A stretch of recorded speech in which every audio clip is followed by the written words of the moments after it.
going to continue our discussion of L'Hopital's rule, and we're going to look at some examples where when we evaluate our limit to begin with, we're going to get 0 over 0. So let's look at the first example. We've got the limit as x approaches 0 for sine of x over x. Well, if we substitute in 0, we get the sine of 0 over 0, which the sine of 0 is 0, so we get 0 over 0. So here's where we can use L'Hopital's rule. L'Hopital's rule says that if you're evaluating a limit and you get 0 over 0 or infinity over infinity, then what you can do is take the derivative of your numerator and denominator and then try to evaluate your limit again and see if you can get an answer from that. So let's see what happens when I take my derivative. So if I do the derivative, well, let's go ahead and write our limit down again. The derivative of sine of x is cosine of x over the derivative of x is just 1. And now when we put in 0, we get the cosine of 0 over 1, and the cosine of 0 is 1, so our limit evaluates to 1 over 1, which is just 1. So let's look at another example.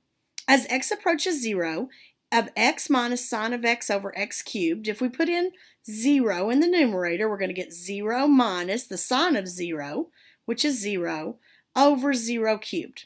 So we do have 0 over 0. So then let's go ahead and take our derivative and see what happens. So we'll try our limit again. If I take the derivative of the numerator, I get 1 minus the cosine of x over the derivative of x cubed would be 3x squared. So now if I put in 0, I'm going to get 1 minus the cosine of 0, which is 1, over 3 times 0 squared, which is 0. So again, we're getting 0 over 0. Well, we can still apply L'Hopital's rule. So let's take another derivative.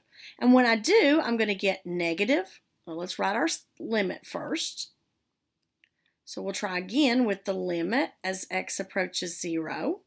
For the derivative of 1 minus cosine of x would be sine of x over, and then the derivative of the bottom would be 6x.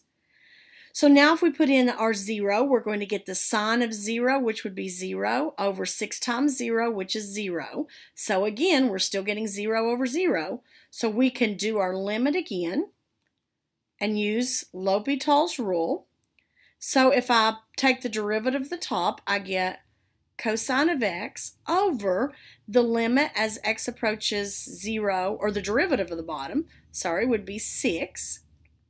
And now if I let x approach 0, I get the cosine of 0 is 1 over 6. And that would be our final answer for our limit. So in our last example involving 0 over 0, we have the limit as x approaches 0 for the square root of 1 plus x minus 1 over x. So if we substitute in 0, we're going to get the square root of 1 plus 0, but that would be 1, minus 1 over 0. So see that we do get 0 over 0. So using L'Hopital's rule, we'll take a derivative.